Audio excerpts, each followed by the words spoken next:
어서 오십시오. 정치보안관입니다.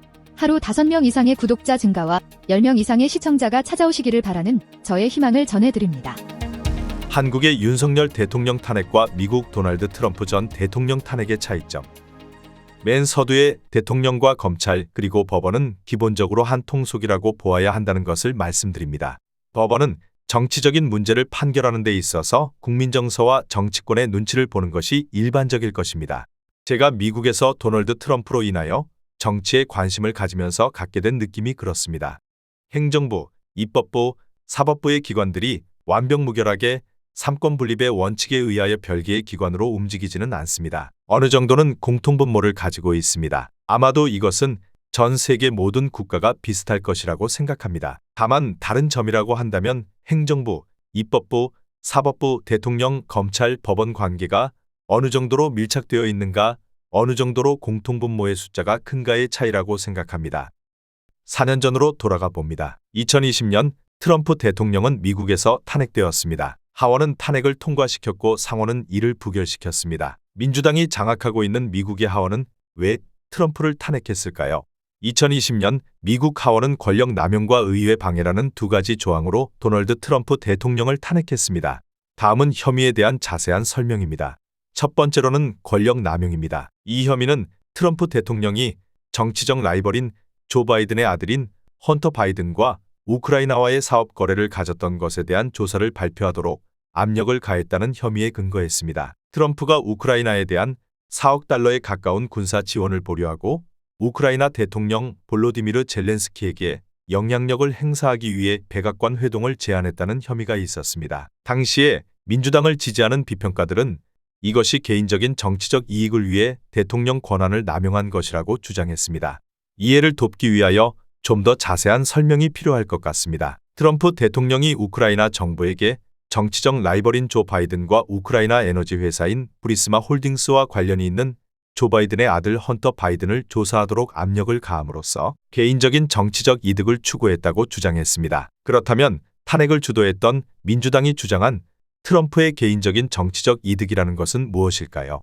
당시 조 바이든은 2020년 미국 대선에서 민주당 후보 지명을 위한 유력한 경쟁자였습니다. 트럼프는 이러한 경쟁자인 바이든과 그의 아들에 대한 조사를 촉구함으로써 바이든의 평판을 손상시키고 선거에서 그의 기회를 훼손하려 했다는 것이었습니다. 따라서 트럼프가 경쟁자에 대한 조사를 강력하게 주장하고 홍보하게 되면 여론이 바뀌어서 2020년 선거가 트럼프에게 유리할 수도 있다는 판단에 따른 민주당의 트럼프 탄핵 사유 중 하나였습니다. 또 트럼프는 우크라이나에 대한 4억 달러 규모의 군사 지원에 대한 의회 승인을 빌미로 우크라이나 대통령 볼로디미르 젤렌스키와의 백악관 회동 가능성을 우크라이나가 바이든에 대한 조사를 발표한 것과 연관짓는 것으로 알려졌습니다. 복잡해 보이는데요. 간단하게 말해서 한쪽으로는 조 바이든을 압박하고 우크라이나에게는 병 주고 약 주고 하면서 자신의 정치적인 이익을 위하여 악용하려 했다는 것이지요.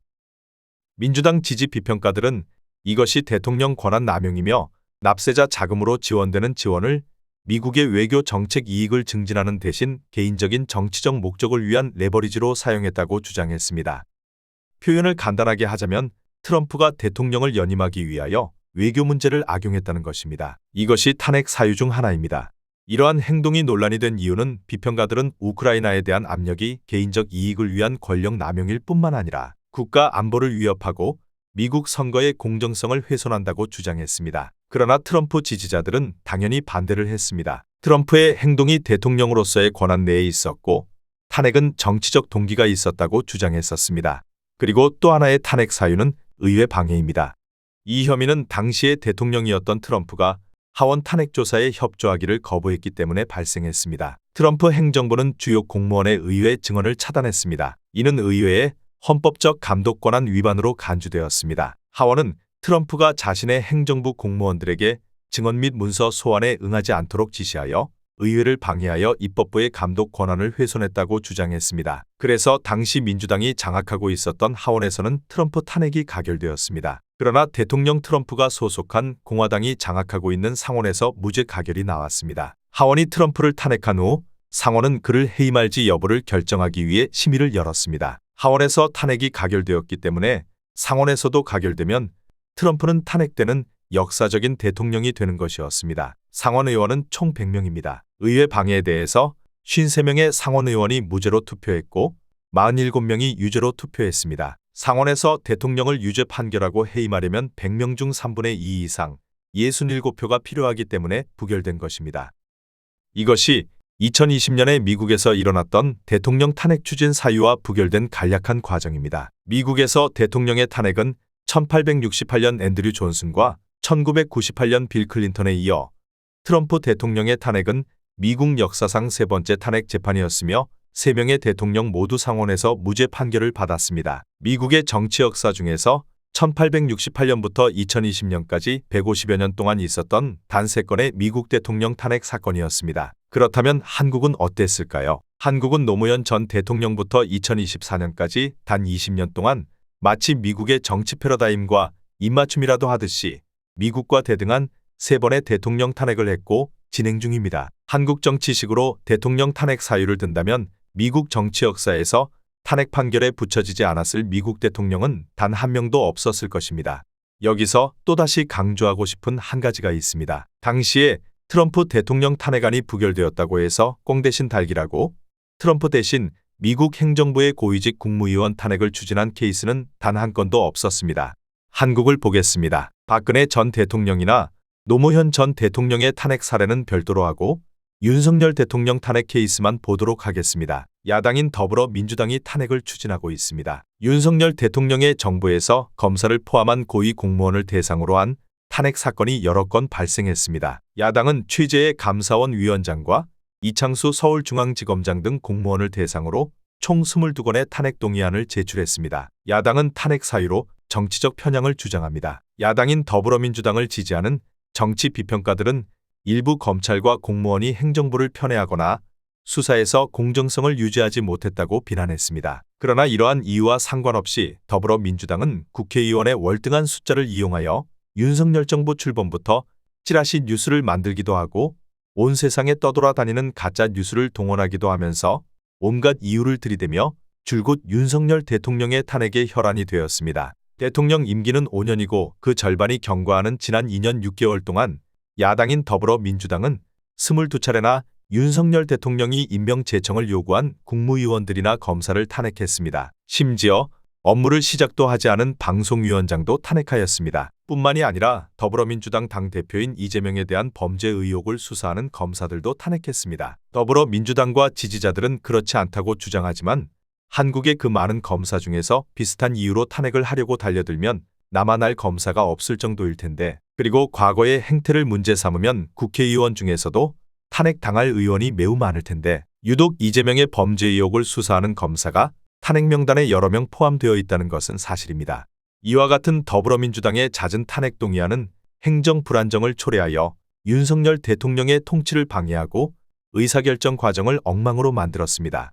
결국 윤석열 대통령은 국정마비를 방지하기 위하여 대통령으로서의 권한인 계엄령을 선포했습니다. 윤 대통령의 계엄령 선포는 6시간 천하로 단명했지만 그것은 화약고의 불씨를 지핀 격이 되고 있습니다. 윤석열 대통령이 검사로서 한직에 있을 때 문재인 정부에 의하여 검찰총장으로 올라섰습니다. 하늘을 나는 새가 된 것이었죠. 하지만 또 문재인의 사랑을 몸 구석구석과 마음으로 받았던 추미애 법무부 장관에 의하여 총장 권한을 박탈당하기도 하였습니다. 하늘을 나르게 만들어 놓고 또 졸지에 땅바닥으로 추락시킨 것이지요. 그리고 문재인 정부 시절에 윤석열을 열렬하게 지지하고 빨아대던 국회의원들로부터 국정감사와 국회 청문회에서 치욕적인 비난을 받기도 하였습니다. 그는 문재인 정부 5년 동안 하늘처럼 떠받쳐졌다가 땅바닥으로 내팽개쳐지는, 간단 명료하게 정리하면 문재인 정부의 사냥개였던 것입니다. 그 과정에서 윤석열은 정치계의 비열함을 경험했던 인물입니다.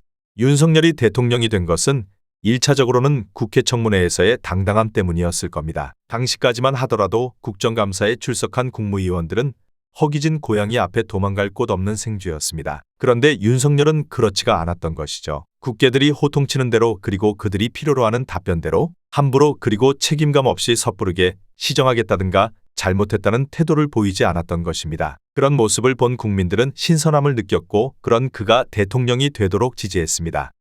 개인적으로 윤석열 대통령 탄핵에 더불어민주당이 당의 사활을 걸고 날뛰는 이유를 생각해 보았습니다. 가장 먼저는 윤석열 대통령이 검사와 검찰총장을 수행하면서 정치인들의 비리 정보를 무지막지하게 가지고 있을 것이라는 추측입니다. 이것은 과거부터 있었던 일이기에 이런 의혹을 가지는 것은 상식일 겁니다. 곁으로 가지 하나를 쳐보겠습니다. 문재인 대통령 때 국정원장을 역임한 박지원이 더불어민주당 소속의 국회의원으로 등장한 것을 보면 상당히 일리 있는 추측이 될 것입니다. 박지원은 국정원 원장 시절에 국정원이 보유하고 있는 정치인들의 비리 정보를 유출하여 개인적으로 전부 보유하고 있다는 의혹도 있습니다. 하지만 윤석열 대통령이나 박지원 모두 그런 정보를 함부로 사용할 수는 없을 겁니다. 왜냐하면 공무상 알게 된 비밀사항을 누설하는 범죄를 저지르는 것이 되기 때문이죠. 그것을 알기에 더불당에서 윤석열 대통령 탄핵에 혈안이 된 것입니다. 두 번째는 아직까지 풍문으로 떠돌고 있는 더불당 대표 이재명의 4천억 원 저수지 설과 50억 원 클럽입니다. 여기에는 국힘당과 더불당 국회의원 다수와 검사 그리고 판사, 군 고위 관계자, 고위직 공무원 일부도 연루되어 있을 가능성이 매우 큽니다. 그렇기 때문에 대법원 판사였던 김명수 한 명만 사법 처리를 하는 것으로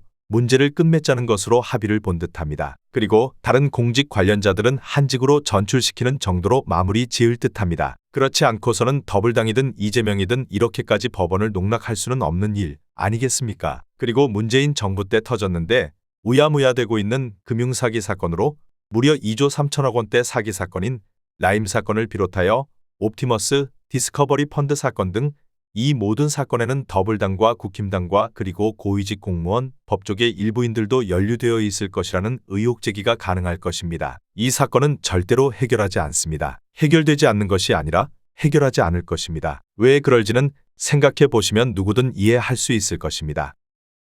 영상 내용을 정리하면 국힘당은 뒷짐지고 있고 더불당은 윤석열 대통령 탄핵에 목을 매는 매우 중요한 이유를 저는 돈 때문이라고 보는 것이지요. 국힘당은 뒷짐지고 있는 것으로 더불당의 정권타도 주장을 지원하는 것이고 말이지요. 때문에 윤석열 대통령의 계엄령 선포로 선거관리위원회에서 확보한 자료에 의하여 그동안 의혹으로만 떠돌던 부정선거의 사실 증거를 찾아낼 것입니다. 그럴 자신이 없으면 자신이 정말로 해외로 망명해야 될지도 모르는 어쩌면 그 이상으로 삶 자체에 엄청난 치명상을 입을 수 있는 비상계엄을 선포했겠습니까?